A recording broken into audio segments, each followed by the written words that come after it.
আজ শ্রীকৃষ্ণের ফুলদোল বসন্ত কালী পূর্ণিমা শেষ পূর্ণিমা ফুলদোল শরীর বিহার তো চলছে অক্ষয় তৃতীয়া থেকে। আজকে শরীর ফুলদোল আছে, ফুলের গোলাতে কৃষ্ণকে ভক্তরা জুড়িয়েছিলেন, এই জন্য ফুল দোল বলা। ভক্তগণ ভগবানকে যখন যে প্রকার যখন কোন শুভ অবস্থা আদি দেশে উপস্থিত হয়, ভক্তগণ তখন ভগবানের উৎসব, যত কিছু উৎসব সব ভগবানের জন্য। ভগবানকে বাদ দিয়ে জগতে কোনো উৎসব নেই, সবই হচ্ছে নিরুৎসব। অতএব আজকে ভগবানের ফুলদোল শরীর বিহার এই প্রকার তিথি পূর্ণিমা তিথি, পূর্ণচন্দ্র পর্ব পূর্ণ পর্বী চরণ। আজ শ্রী মাধবেন্দ্র পরিবারের শুভ আবির্ভাব। তিনি প্রেম মহাপ্রভু, প্রেম দাদা মহাপ্রভু প্রেম কল্পতরু অঙ্কুর স্বরূপ মাধবেন্দ্রপুরী। তিনি বঙ্গদেশে আবির্ভূত হয়েছিলেন, পূর্ববঙ্গে বর্তমান বাংলাদেশে আবির্ভূত হয়েছিল। এই জন্যের মধ্যে প্রেমের অঙ্কুর প্রস্ফুটিত হয়েছিল। ওনার প্রেম অঙ্কুর থেকে বৃক্ষরূপে প্রকাশিত হয়েছিলেন মহাপ্রভু, ফল ফুল সমন্বিত বৃক্ষ। কি বল, তুমি আর চুল থামাতে পারো? ওর কোমরে ব্যথা ব্যথা লাগছে, খুঁটো দিয়েছে সে খোল নিয়ে। কি করে এই তো গরম নিয়েছ? গরম নেওয়া হয় নাই, ওই দিয়েছি, মলম দিয়েছি। মলমে কি হবে, গরম হচ্ছে রাখবো। না গ্যাসের না, ওটা খ্যাচকা। আমি তো মৌসুমকে গরম তো বললেন, গরম নেই কি হবে? গরম ধরলে মলমটা লাগাচ্ছ, লাগাও, ঠিক আছে। গরমটা হচ্ছে ভীষণ প্রকার, এ তো আঘাত লাগার মতো কি না। মল লাগার জন্য মাথা নেড়া হয়। মা হয়েছে না হ্যাঁ বলে মা মায়ের সঙ্গে আচ্ছা আচ্ছা শ্রাদ্ধের দিন হয়তো রাখলে একটু গরম তেল গুলো একটু না না না না না তো করা যাবে না না বেড়ে যাবে। বেড়ে যাবে একটু এবারে গরম সেক নিতে হবে। ওই রাত্রে ভালো করে গরম সেঁকে নিয়ে শোবার আগে ভালো করে সেঁক নিয়ে হ্যাঁ আগেকার দিন নেই আর ওইটা বললে সেই অ্যাক্টিভটা পরে কালকে দিয়ে দেবো মাধবেন্দ্র পরিবার তিনি ভক্তিকল্পতরুর মূল অঙ্কুর।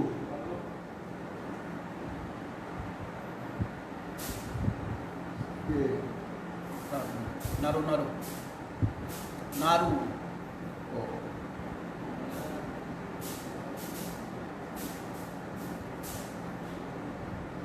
মহাপ্রভু তার ফল ফুল পরিপূর্ণ বৃক্ষ স্বরূপ হয়েছে।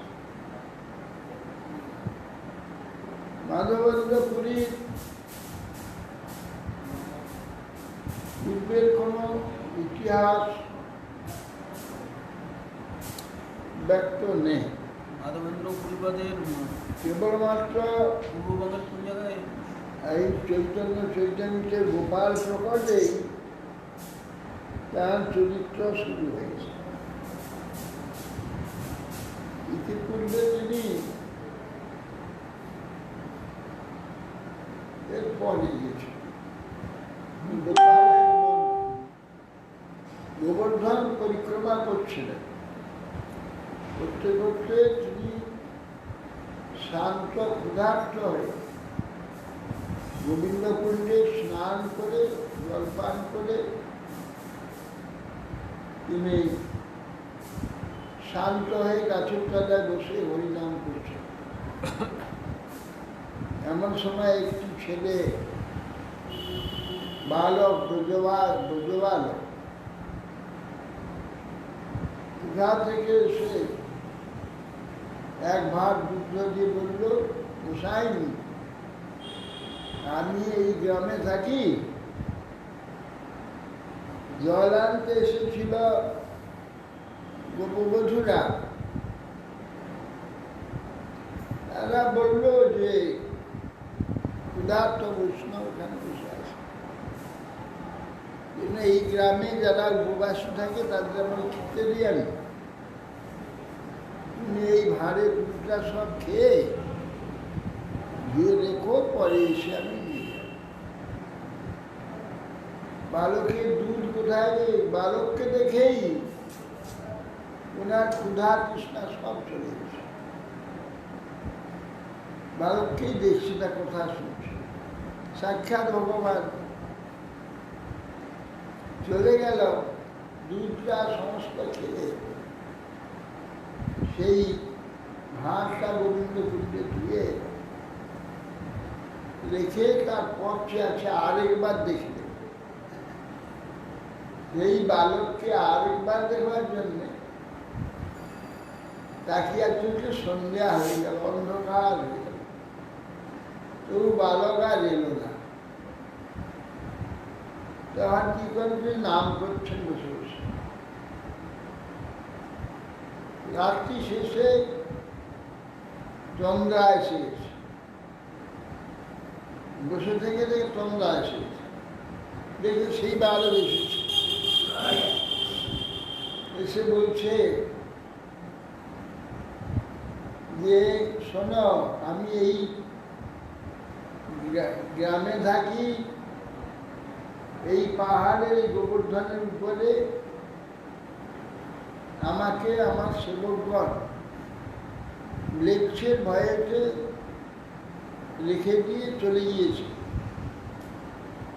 আমি চারদিকে জঙ্গল, ঝাড় জঙ্গল, কাঁটা জঙ্গলে ভর্তি হয়ে গেছে।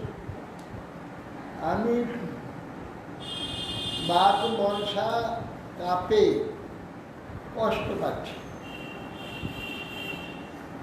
বহুদিন তোমার পর করি নিরীক্ষণ, কবে মাধব আসিন করিবে। তুমি গ্রামের লোক নিয়ে এসে আমাকে ওখান থেকে তুলে পর্বতের উপরে নিয়ে গিয়ে স্থাপন করে মন্দির করে আমার সেবার ব্যবস্থা। বলি ব্রাহ্মণ বালক চলে গেল, নিদ্রা ভঙ্গ হয়ে গেল। উনি বলে কি দেখলাম? কৃষ্ণ, হায় হায়, সেই বালক সাক্ষাৎ কৃষ্ণ ছিল। হায় হায়, আমি তো তার কি দুর্ভাগা, তাকে দর্শন কাছে পেয়েও হারিয়ে গেল। কাঁদলেন। কিন্তু প্রভুর যে আদেশ, সে আদেশটা আগে পালন করতে হবে। ব্রজবাসী ঘরে গিয়ে বললো, দেখো তোমার গ্রামের ঠাকুর এই পাহাড় জঙ্গলের মধ্যে পড়ে আছে, কুড়ালি কোদালি নিয়ে চলো, এইসব মাটি টাটি পরিষ্কার করে এই বিগ্রহকে উদ্ধার করতে হবে। মানে কত কাল যে পড়ে আছে তার কোনো ঠিক নেই। বজ্রের নাম বলেন না? না না, যে লেচ্ছ মুসলমানের ভয়ে রেখে গেছে। কোন বিগ্রহ কোন সময়কার? বিগ্রহ বজ্রের নির্মিত। হ্যাঁ, সেটাই বলছি। তারপর সকলে খুশি হয়ে প্রায় কোদাল কাটারি নিয়ে গিয়ে ডালটা গাছ কেটে মাটি সরিয়ে যখন দেখলেন বিরাট একটি পাথর, তাতে অঙ্কিত রয়েছে গিরিধারী গোপাল। এই গিরিধারী গোপাল গিরি ধারণ করে রয়েছে। গিরিধারী গোপাল ভীষণ ভারী ঠাকুর, বহু জোয়ান মিলে তুললেন। তুলে তাকে পর্বতের উপরে নিয়ে গিয়ে পিছনে একটি বড় পাথর দিয়ে তার বসালেন। তারপরে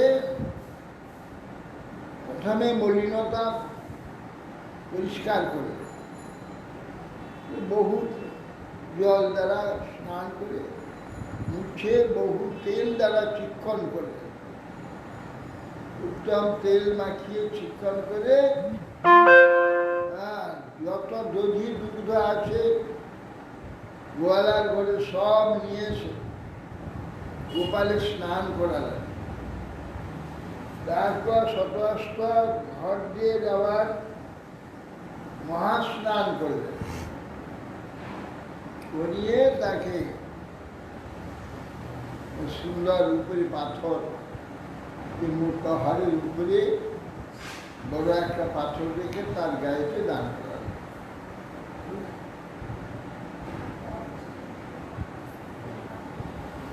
বহু ব্রজবাসীগণ বহু দধি দুগ্ধ ঈশ্বর মিষ্টান্ন আদি গোপালের ভোগ লাগে। ভোগের গোপালকে শয়ন দিলেন, নূতন কাটি নিয়ে সে চার ধার ঘেরে দিলেন, উপর উপরে একটি দিলেন, দিয়ে গোপালের এইভাবে মন্দির করলেন। তারপর দিন সমস্ত গ্রামের লোক সব খাদ্য দ্রব্য গোবর্ধনে গাদা করে দিল। সকাল থেকে জনার্দশ রান্না আরম্ভ করে দিল। এগুলো বহু অন্ন, রুচি, পুরি, পায়েস, মিষ্ট, পরমান্ন, বহু স্যুপ, ডাল, বহু তরকারি ব্যঞ্জন আদি রন্ধন করে গোপালকে ভোগ লাগালেন। কিন্তু পুরী অযাচক বৃত্তি কাগজ সেই খান না। গোপাল সেই জন্য নিজে দিয়ে গেলেন। রাত্রে পুরী করিল কিছু গব্য ভজন, কিছু দুগ্ধ পান করেছিলেন মানুষ, আর কিছু খান। তারপরে কোন বড় শেঠ মন্দির নির্মাণ করে দিল গোবর্ধন। এই মন্দিরে গোপালের স্থান হলো। সব ব্রজবাসীরা একটি একটি গাভী দিল। গাভী সহস্র গাভী হয়ে গেল। আর গোপালের প্রতিদিন অন্য খুব চলতে লাগে। এক এক গ্রাম থেকে আসছে প্রত্যেক দিন গোপালের অন্নকূট। দুইজন ত্যাগীকে পুরী শিষ্য করলেন, তাদের সেবা সমর্পণ করলেন। কিছুদিন পরে একদিন স্বপ্নে বলছেন, পুরী আমার অঙ্গের তাপ যায়নি, এখনো জ্বালা আছে, তুমি এই গরমকাল আসছে, মলয়ের চন্দন দক্ষিণ থেকে নিয়ে এসো, এই চন্দন আমার অঙ্গে চাপা, তাহলে আমার গরম যাবে। এইবারে চন্দন চাপার জন্য গোপাল আমাকে আদেশ করেছেন। 80 বছর পেরিয়ে গেছে বয়স, সে রওনা দিলেন 1000 মাইল।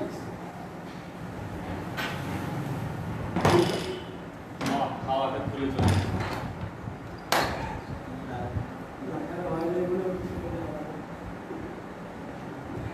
1000 মাইল অতিক্রম করে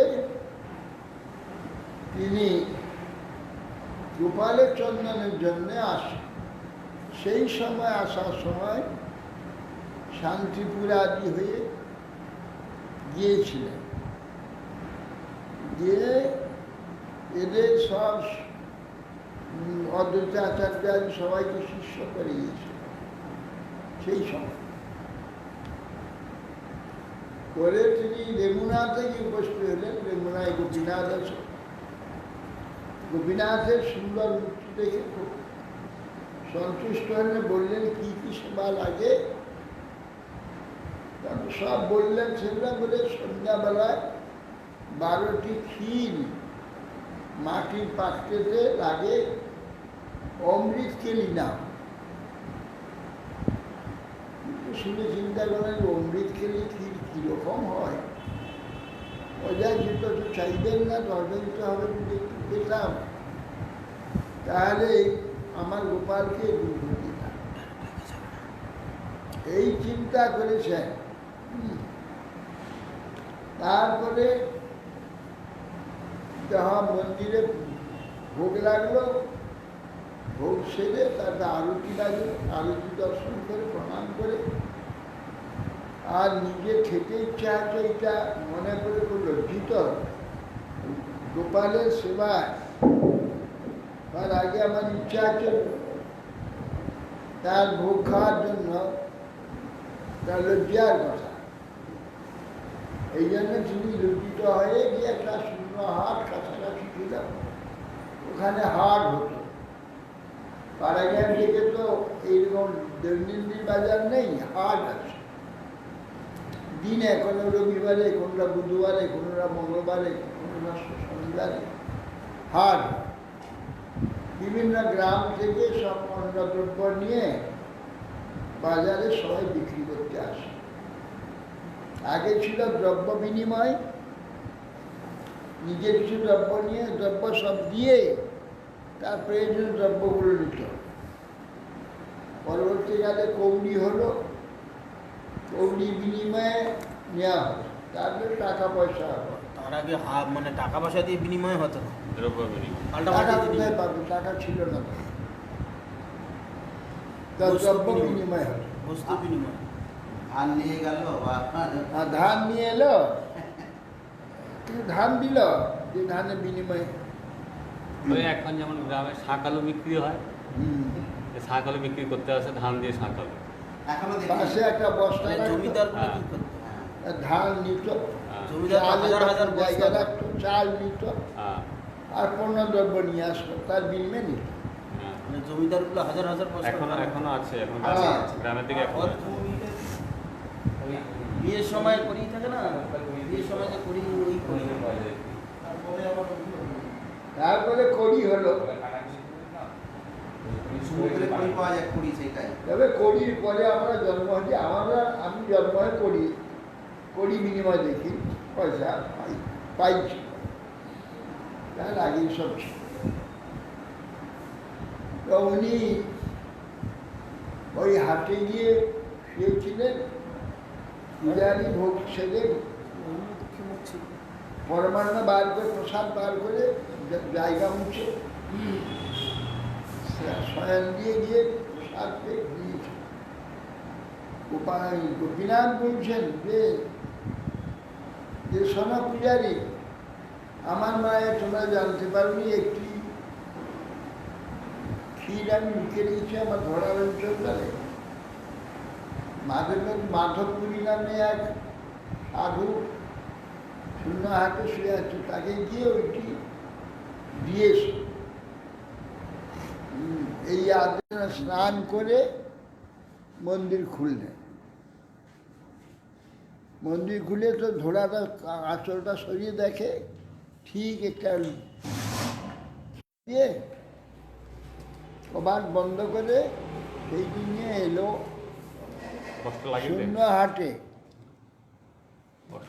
বলছে, কে আছো এখানে? মাধবপুরী, তোমার লাগি গোপীনাথ ক্ষীর করেছে চুরি। কোন ভাগ্যবান সে লও ক্ষীরি ক্ষীর। তখন বলছে, আমি এই এখানে মাধবপুরী। তখন এসে সামনে ক্ষীরটা রেখে সাষ্টাঙ্গে প্রণাম করলেন। বলে, ভাগ্যবান আপনি, ভগবান নিজ হাতেও তাকে চুরি করে রেখে দিয়েছে। সেই থেকে নাম হলো ক্ষীরচোরা হরি, ক্ষীরচোরা গোপীনাথ। এই জন্যে এইভাবে তিনি সেইটা সমস্ত খেয়ে নিয়ে ঠিকরিগুলোকে ভেঙে গুঁড়িয়ে কাপড়ে বেঁধে রাখলেন। সেইটা যখন খেতেন তখন মাধবেন্দ্রপুরী গোপালের গোপীনাথের কৃপার কথা মনে হতো। আর প্রেমে তিনি ভীষণ যে গোপীনাথ আমার জন্য ক্ষীর লুকিয়ে রেখেছেন। এই কথাটা মনে পড়লে তিনি প্রেমে ভেসে যেতেন। এইভাবে তিনি পরদিন রাত না পোয়াতে সেখান থেকে পালালেন। জানাজানি হয়ে গেলে আমার প্রতিষ্ঠা হবে, 1000 লোক এসে চতুর্দিকে ঘিরে ধরবে, তখন আমার আর কিছু থাকবে না। ভয়ে পালিয়ে গেল। পুরীতে গিয়ে উপস্থিত হতে খেয়ে বলে দিল যে মাধবেন্দ্র পুরী এসেছে। চতুর্দিকে সমস্ত লোক এসে সম্মান করতে লাগে। বলছেন যে প্রতিষ্ঠার স্বভাবে জগতে বিদিত, যেনা বাঞ্ছে তার হয় বিধাতা নির্মিত। চান নেই ভগবান কে সে বলে দিল, সকলে বলে আমি এসেছি বৃন্দাবন থেকে ভগবান চন্দনকে, আমাকে কিছু চন্দন সংগ্রহ করে দেন কর্পূর। বলতে সকলেই চেষ্টা করে 20 কেজি চন্দন আর 20 তোলা 20 ভরি হচ্ছে কর্পূর। এই করে দিলেন, রাজার পত্র লিখে দিলেন যাতে কেউ ধরবে না রাস্তায়, টাকাও চাইবে না। এই বলে তখন 2টি লোক দিলেন সঙ্গে, তারা ওকে বয়ে নিয়ে সঙ্গে চলল। আসতে আবার সেই যমুনা পেলেন। যমুনা সবাই তো ছিলেন, আর ভীষণ ভাবে শ্রদ্ধা করতে লাগলেন।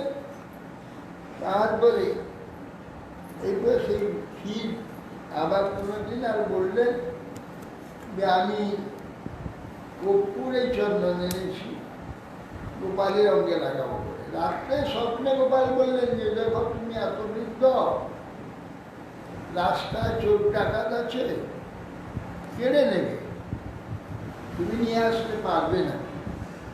গোপীনাথের অঙ্গ আমার অঙ্গ এক অঙ্গ, গোপীনাথকে লাগাও, আমার অঙ্গের কাপ চলে যাবে। প্রথমে তাকে পাঠালেন, আদেশ করলেন, পরে দয়াবান হয়ে গোপাল তার কষ্ট বুঝে আর তিনি তাকে আসতে দিলেন।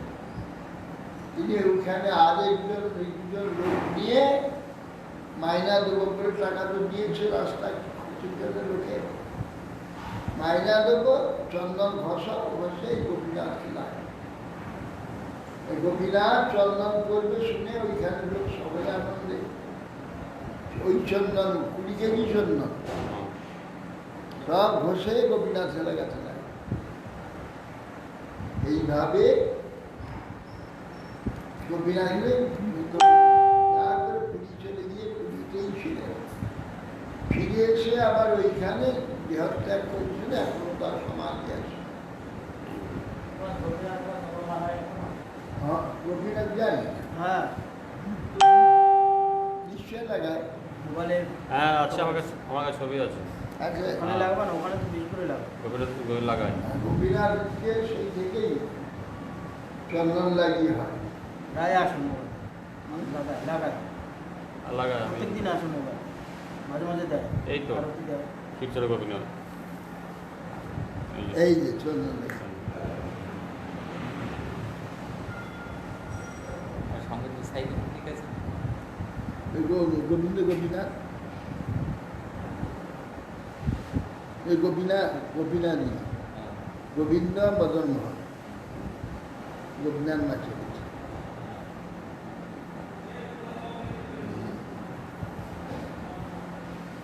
এইভাবে মাধবেন্দ্রপুরী কত প্রিয় ছিলেন ভগবানের, কত প্রিয় ভক্ত,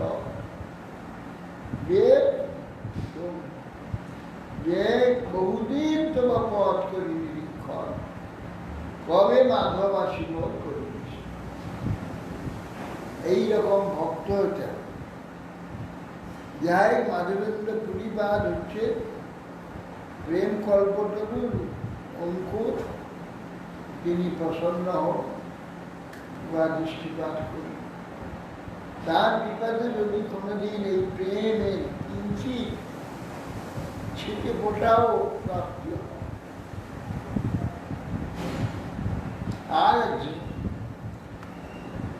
আর শ্রীনিবাসাচার্য প্রভু আবির্ভাব। খেয়াল লাগবে গ্যাস বলবে কিন্তু শ্রীনিবাসাচার্য প্রভু খেয়াল লাগবে গ্যাস বলবে। তিনি চৈতন্য দাস, তার পিতার নাম গঙ্গাধর ভট্টাচার্য, গঙ্গা না না, গঙ্গাধর ভট্টাচার্য শ্রীনিবাসাচার্যের পিতা দেখছি। ওই চৈতন্য দাসের নাম ছিল। তিনি মহাপ্রভু সন্ন্যাসের সময় তিনি যখন চৈতন্য নাম হয়, চৈতন্য চৈতন্য চৈতন্য বলে পাগল হয়ে গেছে। সেই জন্য সকলে ওকে চৈতন্য দাস বলে ডাকে। এই জন্য সে চৈতন্য দাসের পুত্র রূপে সকলে বলছেন যে মহাপ্রভুর অবতার।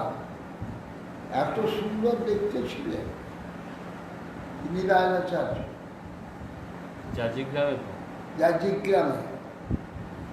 এইখানে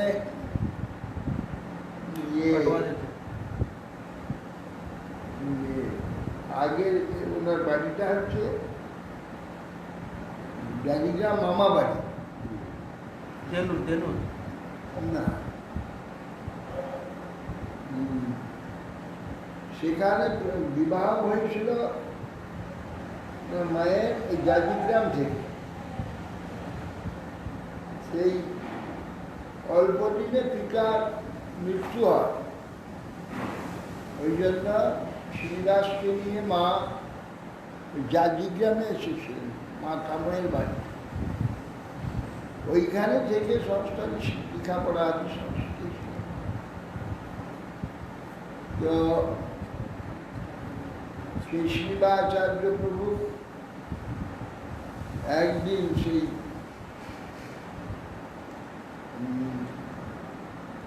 তিনি বৃন্দাবনে গোপাল গুরু গোস্বামী চরণাশ্রয় করেছে। বাবা গঙ্গাধর ভট্টাচার্য। হ্যাঁ, বিষ্ণু গঙ্গাধর ভট্টাচার্য। নাম গঙ্গাধর ভট্টাচার্য, পরে চৈতন্য দাস নাম। তারপর পরে চৈতন্য দাস নাম হয়েছিল। তিনি মায়ের নাম লক্ষ্মীপ্রিয়া। সে তা জীব গোস্বামীর নিকটে গিয়ে তিনি বৃন্দাবনে শাস্ত্র অধ্যয়ন করেছেন। জীব গোস্বামীর আদেশে ওইখানে গোপাল গুরু গোস্বামী ছিল। গোপাল গুরুর নিকটে তিনি দীক্ষা নিয়েছেন এবং সেখান থেকে সমস্ত গোস্বামীগণের গ্রন্থ আছে। সব নরোত্তম এবং শ্যামানন্দ প্রভু এই তিনজন মিলে গোস্বামী প্রেরণাতে একটা নতুন পেটিকায় করে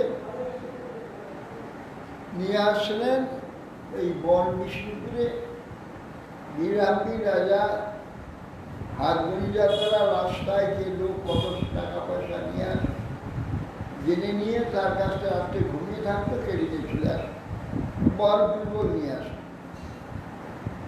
এইভাবে তিনি হাতগড়িটা করলো, রত্নবিজয় পেটিকা আসলো, চোরগুলোকে সব পাঠিয়ে দিলেন। তারা দূর থেকে লক্ষ্য করতে লাগলো। রাত্রে এক জায়গায় রেখে গাছের তোলা ওরা নিবৃত হয়েছে।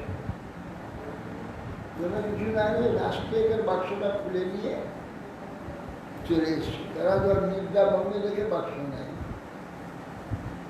সিংহাচার্য খুব শোকাবিষ্ট। এটা দুজনকে বললেন, তোমরা কি করে চলে যাও, তুমি চলে যাও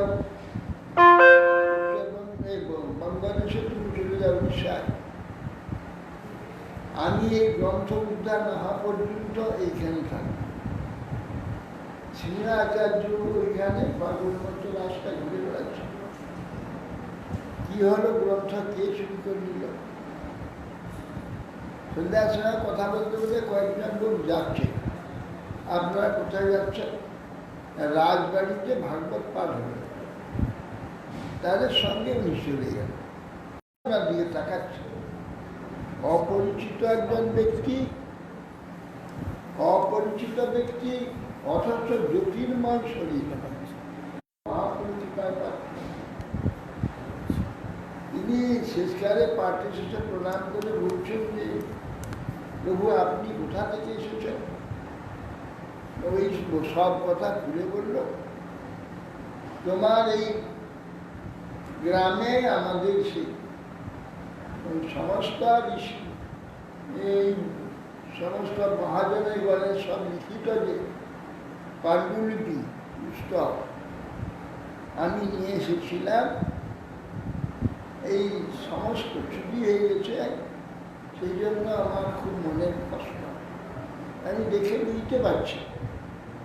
তখন বললেন, প্রভু সেই চোর তো আমি।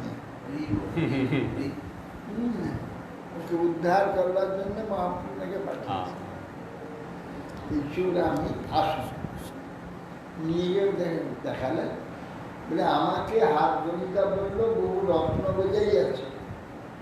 খুলে দেখি সমস্ত ভোজপত্রে লেখা পুঁথি। অতএব সেই জন্য উনি ফেলে রেখে দিয়েছি। আর আনন্দে আতিশয্যের বাড়ি ঘরে পেয়ে গেছে। তখন কৃপা পূর্ব যদি আপনি নিজে স্বেচ্ছায় এসেছেন, তাহলে এই পথিককে উদ্ধার করতে হবে। এই বলে চরণে পড়ল। ঠিক আছে, সমস্ত রাজবাড়ি প্রত্যেকে দীক্ষা নিলেন। সমস্ত বিষ্ণুপুর সবাইকে দীক্ষা দেওয়া। উনি বললেন যে, দেখো যে অসংখ্য পাণ্ডুলিপি আছে, কপি করতে হবে, সব নকল করতে হবে। নকল করে একটা নকল করে হবে, অনেকগুলি করে নকল করতে হবে, একটা একটা হয়ে। কিছু প্রচার, বিভিন্ন পণ্ডিতের জীবনে প্রচার, যে বহু পণ্ডিত দরকার, বহু অর্থ দরকার, কিন্তু আমার ক্ষমতা নেই। ওই জন্য বিরামবিধি দিয়ে এটাই করেছিল। এসব গোস্বামীদের গ্রন্থ সর্বত্র প্রচার হচ্ছে। বিষ্ণুপুরে আমাদের কোনো মঠ আছে? বিষ্ণুপুরে কোনো মঠ হয় এত বাঁকুড়ায় আছে। এত বড় একটা জায়গা যেখানে বৈষ্ণবের এত প্রচার, অথচ কোনো মঠ নেই। হওয়া উচিত ছিল। হওয়া উচিত ছিল। বিষ্ণুপুর মানে দ্বিতীয় বৃন্দাবন, হুম। এই জন্য হয়নি। আর বৃন্দাবনে তো এত মঠ ওখানে আছে। গোটা বিষ্ণুপুরে ভর্তি মন্দির, কতগুলো মন্দির রয়েছে, গোবিন্দ গোপীনাথ, মদন মোহন ইত্যাদি মন্দিরে ভর্তি বলে হুম। সেই জন্য নূতন করে আর একটা মন্দির মঠ কেউ সেখানে তৈরি করতে চায় না। তা বৃন্দাবন রয়েছে তো সব। বৃন্দাবনের মতো জায়গায় এত মঠ রয়েছে, এখানে তো এখানে করেনি কেন? প্রচারের সেরকম যাই হোক, চাইনি আর। এইভাবে শ্রীরাচার্য প্রভু তিনি চতুর্দিকে প্রচুর প্রচার করেন। সমস্ত রাঢ় দেশটা তার শিষ্য ছিলেন, সমস্ত রাঢ় দেশে তিনি প্রচার করেছিলেন। একদিন জাজিগ্রামে বসে কার সঙ্গে হরিকথা বলছিলেন, পালকিতে একটি লোক বিবাহ হয়ে এসে রোদ ভীষণ হয়েছে, পালকি বট গাছের নিচে নামিয়ে না কে লক্ষ্য করে দেখো সংসারের স্বরূপ, হ্যাঁ, এই সব কীর্তন করতে লাগলেন। উনি পালকিতে বসে বসে সব শুনছে। রামচন্দ্র কবিরাজ। রামচন্দ্র কবিরাজ, এই রামচন্দ্র কবিরাজ রাত্রে উঠে তিনি একবারে ওনার কাছে চলে এসেছেন। এসে স্মরণে পড়ে বললেন, প্রভু আপনি যে কথাগুলো বলেছিলেন সবই সত্য। আমি একটা এমন স্বাধীন জীবনকে অন্ধকারে নিয়ে চলে যাচ্ছি, আপনি আমাকে উদ্ধার করুন। বলে রামচন্দ্র কবিরাজ না শিষ্য হয়েছেন, অত্যন্ত প্রিয় শিষ্য হয়েছেন। আর ওই রামচন্দ্র কবিরাজের সঙ্গে নর্তন ঠাকুরের খুব বন্ধুত্ব ছিল। ওইখানে গিয়ে তিনি সবসময় থাকতেন। আর নর্তন ঠাকুর 6টি বিগ্রহ প্রকাশ করেছেন খেতুরি। আর যখন দরকার হতো তখন ডেকে নিতেন, উনি রামচন্দ্র চলে। একদিন রামচন্দ্র বললেন, প্রভু বললেন, রামচন্দ্র তুমি আমার সঙ্গে চলো, আমি বৃন্দাবন এবার যাব। শ্রীরাচার্য প্রভু বৃন্দাবন রামচন্দ্রকে সঙ্গে নিয়ে গেলেন। ওইখানে দেহত্যাগ করে বৃন্দাবন প্রাপ্ত হল। আর সঙ্গে সঙ্গে রামচন্দ্র বৃন্দাবন প্রাপ্ত।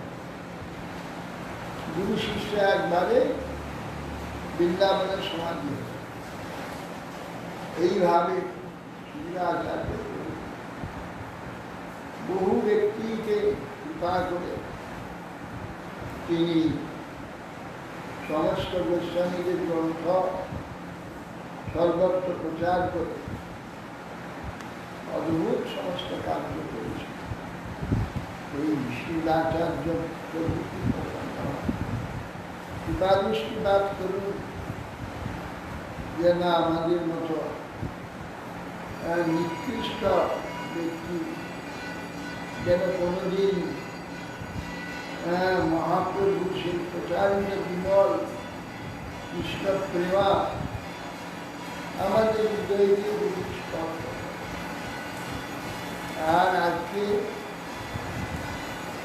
পরমেশ্বরী দাস ঠাকুরের বাড়ি দাও প্রিয় ভাবনা পরমেশ্বরী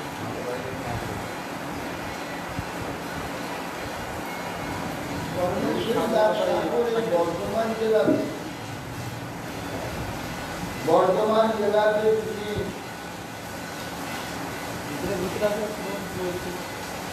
বুঝে যাচ্ছে তো। এদিকে চলে এসো।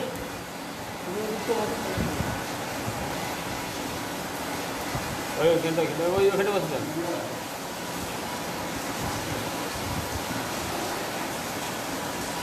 এখানে বসো। হ্যাঁ হ্যাঁ।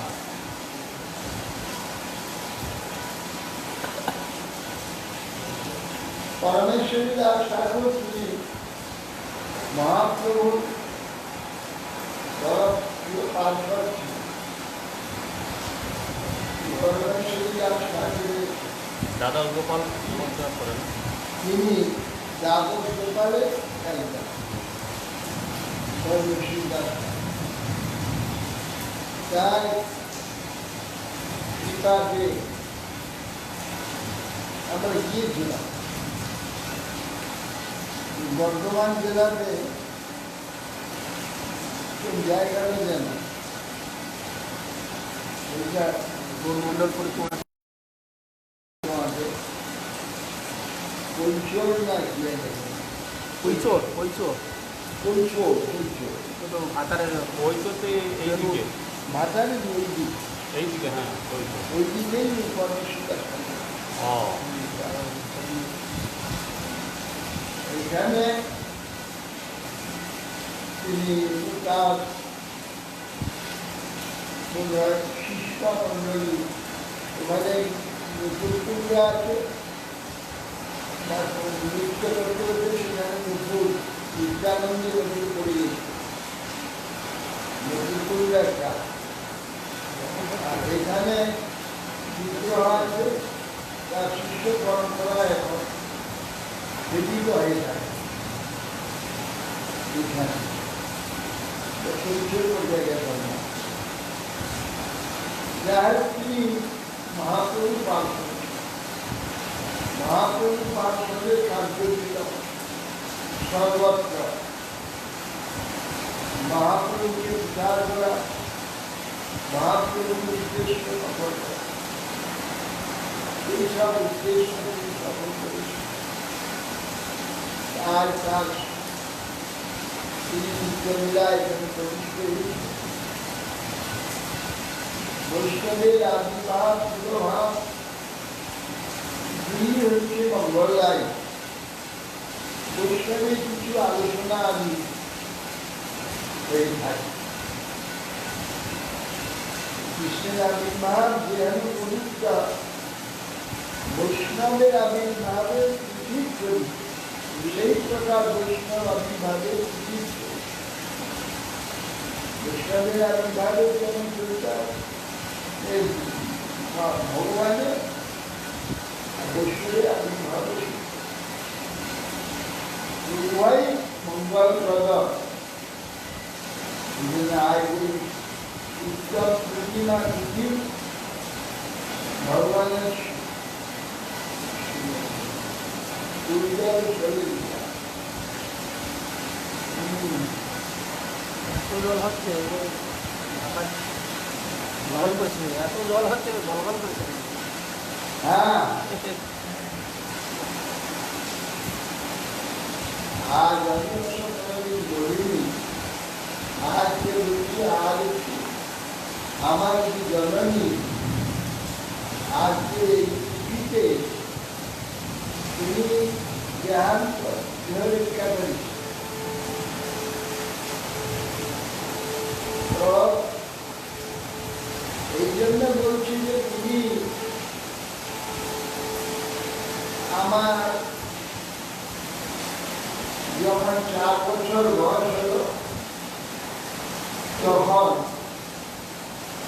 আমার পিতৃদেব রোগগ্রস্ত যক্ষা রোগ সেখানে যক্ষা রোগের কোনো চিকিৎসা ছিল না ওই বিদেশ থেকে আসলো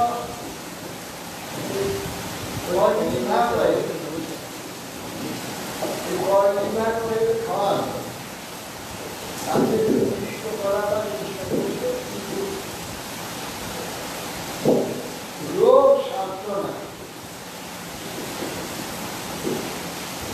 রাজযক্ষার নাম রাজযক্ষা জীবন হস্তিনাপুরের বিচিত্রবীর্য ভারতের সম্রাট তিনি রোগ সারাতে পারেন এই রাজযক্ষায় তার মৃত্যু হয়েছে তখন এই রাজযক্ষা ওষুধ বিজ্ঞানী এখন তো হাজার টাকা সব বেশি আলাদা বিক্রি হয়। এক সপ্তাহ ট্রিটমেন্ট, হ্যাঁ এক সপ্তাহে ট্রিটমেন্টে ঠিক হয়ে যাবে। হ্যাঁ অল্প দিনই ঠিক হয়ে যাবে। অল্প দিনে চলে যাবে। যক্ষায় ছাড়ে দিয়ে এখন করোনায় ছাড়ছে না, এখন তখন হচ্ছে নতুন করে ওইটা শিখিয়ে অসাধ্য রোগ বলে লোকে বলবে বিরাট রক্ষা। শিবের অসাধ্য। আমার পূর্বাশ্রমে পৃথিবীর ওই লোকটি ছিল, নিজে মারা যান তখন আমার 7 বছর বয়স। সেই থেকে যেটুকু আমি আমার জ্ঞাতামশাই ছিলেন, তার সঙ্গে আমি ছিলাম, আমরা ছিলাম 3 জন 3 ভাই। আমি ছোট, আমার উপরে 2 জন বড় ছিল। আমাদের জ্ঞাতামশাই আর ওদের থেকে আমরা মানুষ হয়েছি। কিন্তু মা জননী বহু চেষ্টা করে, লোকের কাছ থেকে এমন অবস্থা ভালো ছিল না, বইপত্র আমি চেয়েছি মুদ্রানো চেয়ে এনে আমাকে পড়ার যেটুকু লেখাপড়া শিখেছিলাম আমার জননী চেষ্টা, বেশি দূর করতে দেয়নি। কেননা আমার যেগুলো দাদা নিষেধ করে ওদের কাজকর্ম করতে হবে, মাঠে কাজকর্ম করলেই লাভ, পড়ে কি লাভ। এইবেলা পড়া হাই স্কুল পর্যন্ত সেই পর্যন্ত দিয়ে বন্ধ করে পড়া এখানে শেষ করে দিয়েছে। কিন্তু যেটুকু পড়েছিলাম তার জননী চেষ্টা করেছে, লোকের কাছ থেকে খেয়েছি, এমনকি মাইনা তখন কত মাসিকা 1 টাকা করেছিল, তাই আমার জননী দিয়ে সেই মাসটাকে ধরে বাগানা পয়সা করেছে মাইনা বলে এইভাবে কিন্তু লেখাপড়া শিখেছি। জননী কিন্তু সত্যরা যায় না, শাস্ত্র বলে পুরম পবিত্র জননী পিতা বসুন্ধরা বসুন্ধরা। যদি পুষ্ট বৈষ্ণব হয় তাহলে পিতা মাতা ঈশ্বর হয়, কিন্তু আমি তো বৈষ্ণব হতে পারিনি। এবং আমার কিছু যোগ্যতা, যা কিছু যোগ্যতা মহাপ্রভু করেছে, মহাপ্রভু নিয়ে এসেছেন, এই যোগ্যতা যা কিছু যোগ্যতা আমাদের তারই সব যোগ্যতা, তারই সংখ্যা। সেই জন্যে আমার মতো একটা অযোগ্য সন্তান, আমার কিছু যোগ্যতা নেই, ভজন নাই, কিছুই নেই আমার মধ্যে, ভগবানের কোনো ভক্তি নেই, শ্রদ্ধাই নেই। এই জন্য আমি মায়ের পরিচয় আমি দেইনি, এতদিন কাউকেই বলি, কোনোদিন আলোচনা করি। তাহলে আমার মতো একটা নিকৃষ্ট ব্যক্তি, আমি আর আমার মায়ের কি পরিবার কি বলি, মায়ের কি কথা বলি, কিছু বলা হয়। মাতৃদেবী তার দিন জানা আমার শিশুকাল থেকে ওই এক পেটের যন্ত্রণা, প্রতি মাসে পেটের যন্ত্রণা আমার দুগ্ধ সহ্য হয় না। কিন্তু বাড়িতে গরু থাকতো, গাই থাকতো, দুধ 12 মাস হতো। ওই দুধ দিয়ে ভালো দুধ দিয়ে সকালে কাঁচা দুধ দিয়েই 530 করে চুরি পাখাল। তারপর রাত্রে আমি তো দুধ খেতাম, সকালে পুরা বাবা দুধেরই ঢেকু উঠত। আর ওই দুধটা কোনো সময় এমন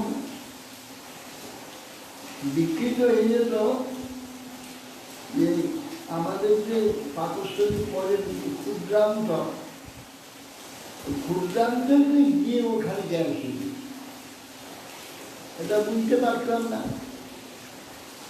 মা এই পেটের যে যন্ত্রণা এখানে এসে হয়েছে, সেই যন্ত্রণায় ছটফট করতাম। মা এসে সারা রাত জানতো, সারা রাত যন্ত্রণা, সারা দিনে পেটেতে সাবান ফেনাতো, কতটি গাছের পাতা রস দিত, দিনে যাবে পেটে পাকস্থলী তো কিছু নাই,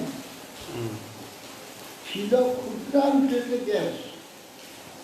সে গ্যাসটা বেরোতে প্রায় 24 ঘন্টা লেগে, এখানে এসেও সেটা হয়েছে। ওই দুধ কোনো সময় ক্ষুদ্রান্তে গিয়ে বিকৃত হয়ে গিয়ে গ্যাস, সেই গ্যাস তো আর বেশ সহজে বেরিয়ে না। পাকস্থলীতে গ্যাস হইলে উদ্গার তুললে গ্যাসটা বেরিয়ে যায়, ক্ষুদ্রান্তে গ্যাস তো বেরোলে, ক্ষুদ্রান্তে গ্যাস ওই যন্ত্রণা, অসহ্য যন্ত্রণা, চিৎকার প্রতি মাসে বোধহয় একবার হতো। আর মা কি কষ্ট করতেন, সেই জন্য কি উপকার করতে পারবো আমি, আমার দ্বারা তার কি উপকার হয়ে আমি কি ভজন করছি, কি বা সেবা করছি, কিছুই নাই আমার। আমি নিজে তো আমার মধ্যে কোনো ভক্তি ভজন কিছু করতে পারি। অতএব মহাপ্রভুকে প্রার্থনা করি যেন তার আত্মার শান্তি হয়, তার আত্মার শান্তি হোক, তিনি ভক্তি লাভ করে যেন ভগবৎপাদ পদ্ম কোনো জন্মে লাভ করুন। যদি আমার দ্বারা কোনো কিছু উপকার হয়, বৈষ্ণবদের আজ শুনে যদি বৈষ্ণবরা ইচ্ছা করেন যে আমার মায়ের কোনো মঙ্গল হোক, বৈষ্ণবের ইচ্ছা যাই সর্বসুখী অবশ্যই। সেই জন্য অনেকদিন পরে আজকে একটু জন্মদিন সম্বন্ধে কিছু বললাম। কিন্তু প্রতি বছর এই বুদ্ধ পূর্ণিমা আজকে, আজকে বুদ্ধদেবের আবির্ভাব। ভগবান বুদ্ধ না সাক্ষ্য সিংহ বুদ্ধ? এটা সাক্ষ্য সিংহ। বুদ্ধের আবির্ভাবের দিন এই পূর্ণিমা, বৈশাখী পূর্ণিমা, রেখেছিলেন। তখন আপনার বয়স কত হবে? আমি এখানে 7 বছর। বয়স মোটামুটি তখন আমার বয়স কত? 65, 67 তখন যাই হোক, যার মঙ্গলে কিছুমাত্র করার যোগ্যতা আমার নেই। যদি বৈষ্ণব বলে কৃপাতে শুভেচ্ছা যে তার মঙ্গল হয়। আমি প্রতি বছর এই বৈশাখী পূর্ণিমায় ইচ্ছা করি একটু ভোগ দেবো মায়ের উদ্দেশ্যে, মহাপ্রভু যে জলে দেবো। কি আশ্চর্য ভাগ্য, কোনো বছর দিতে পারি, ভুলে যাই, প্রতি বছরই ভুলে যাই।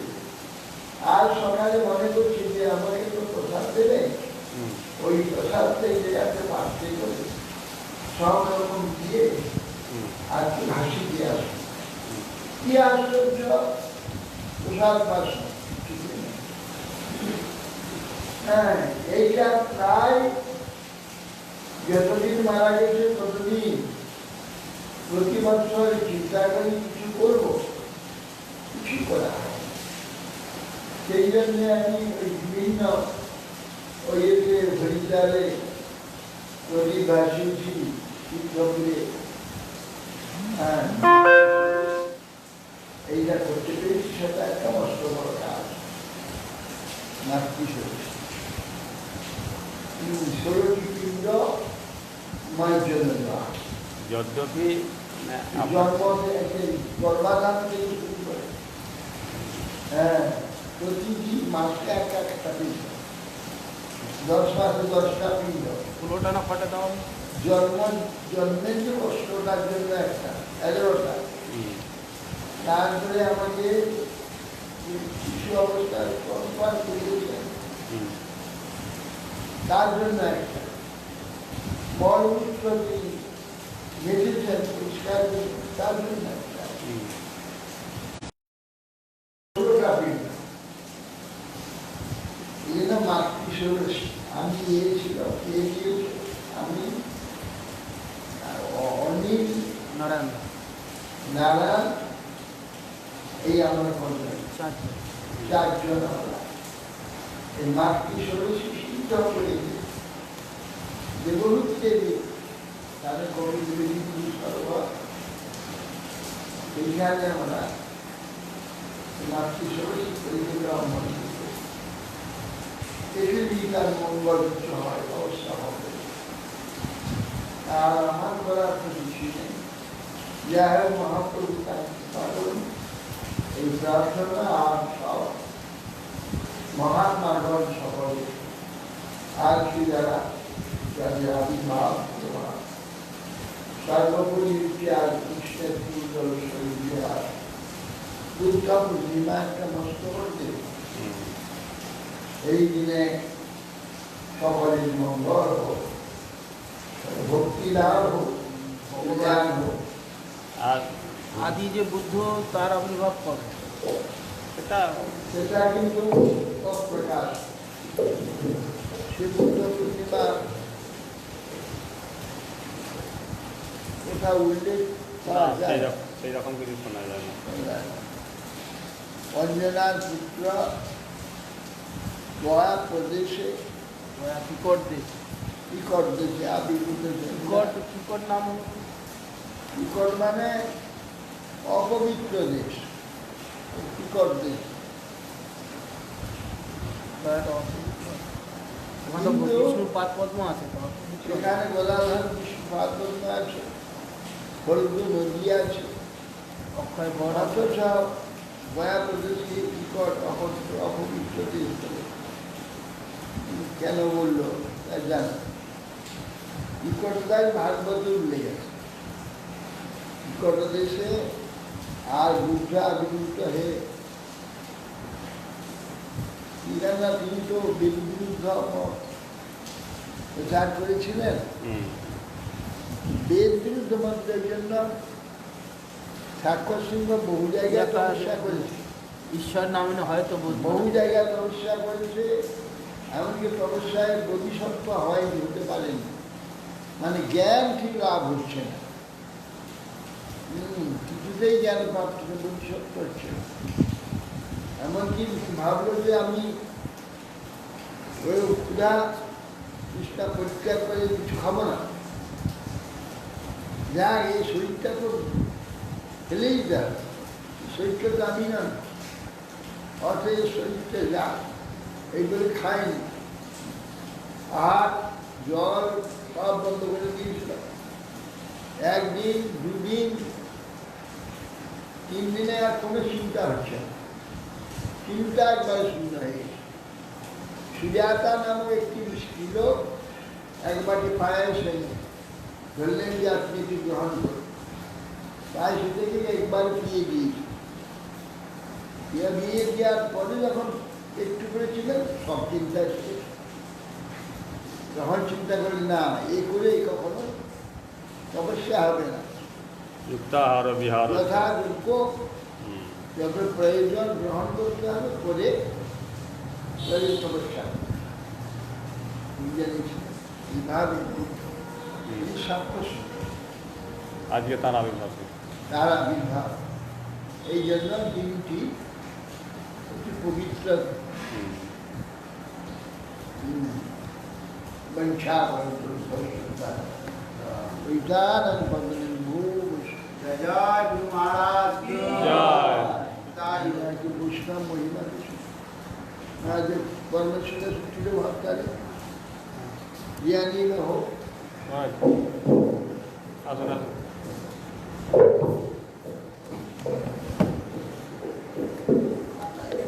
ধ্রুবকে তার মায়ের জন্য কিছু করতে হয়নি। गुरु महाराज গুরু মহারাজ দৈনিক করে যা বললেন এটা গুরু মহারাজের দৈনতা। গুরু মহারাজ যেহেতু মাতৃকুলে আয়োজিত হয়েছেন সে তো উদ্ধার হয়ে গেছে মা। গুরু মহারাজ জগৎকে জগৎ উদ্ধার করার জন্য এসছেন। গুরু মহারাজ যে দৈনতা করলেন কেন শ্রেষ্ঠ যিনি বৈষ্ণব আপনি দৈনতায় তার হচ্ছে ভূষণ। সুতরাং সেই গুরু মহারাজ জয়যুক্ত হন, গুরু মহারাজ মাতৃকুল জয়যুক্ত হন। জয় জয় গুরু মহারাজ। महाराज की जय। जया नील प्रेम घन करुणा पट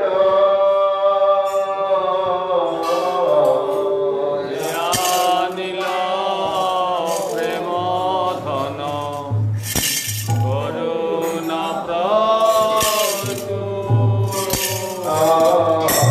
जया नील प्रेम घन करुणा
হরিহরায় নম কৃষ্ণ যাদবায় নম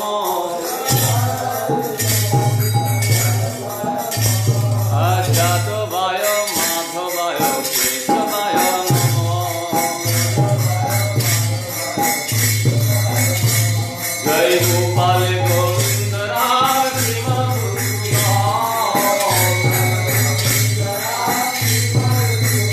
জয় জয় গিরিধারী গোপীনাথ মদন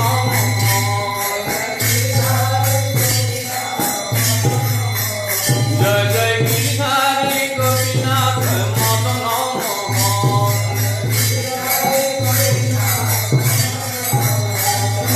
বিজয় কন্ন নিত্যানন্দ প্রিয় পিতা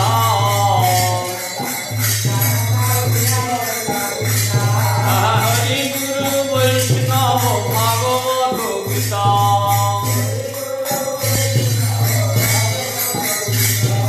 জয় রূপ সনাতন ভক্ত রঘুনাথ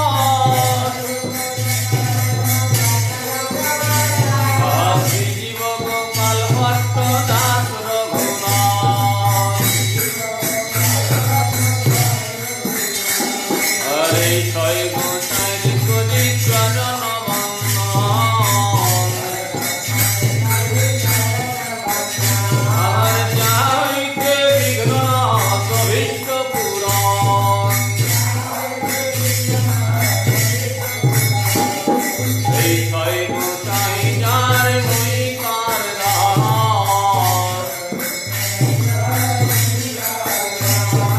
দাস সবারে প্রগতি ধুমর পাণ্ডুগ্রাম তাদের চরণ সেবী ভক্ত সনে মা